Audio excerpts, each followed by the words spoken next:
रावणाची लंका सोन्याची होती, दोन सोन्याच्या नगऱ्या होत्या. एकाची पाण्यात बुडाली आणि एकाची जाळून टाकली. कोणी? हनुमंतांनी जाळून टाकली. आणि एकाची पाण्यात बुडाली. त्या दोन सोन्याच्या नगऱ्या होत्या.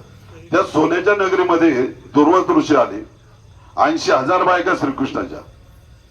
सगळं तिथं काय तोटा आहे का? श्रीकृष्णाच्या नगरीमध्ये काय तोटा आहे? राजा होता श्रीकृष्ण. राजा केव्हा झाला? श्रीकृष्ण राजा झाला होता द्वारकेचा. काही कमी नाही. दुर्वासाबरोबर 10,000 शिष्य होते. आणि 10,000 शिष्याला घेऊन दुर्वास आला आणि त्यांनी सांगितलं, भगवंता आम्हाला सगळ्यांना जेवण पाहिजे. ते म्हणले चालन, मी तयार करतो. माझे जे जेवणाचं हे आहे त्याच्यामध्ये त्या आचार्याला वगैरे सांगतो, तुम्हाला काय जेवण बनवायचं ते सांगा, आम्ही बनवून ठेवतो. तुम्ही फक्त स्नान करून या समुद्राचं. द्वारकेला समुद्र आहे, इकडे गंगा आहे आंघोळीला, पण द्वारकेला काय समुद्र आहे. 100 गंगेचं स्नान केलं तरी एक समुद्राचं स्नान केल्यासारखं फक्त एकदा. 100 गंगे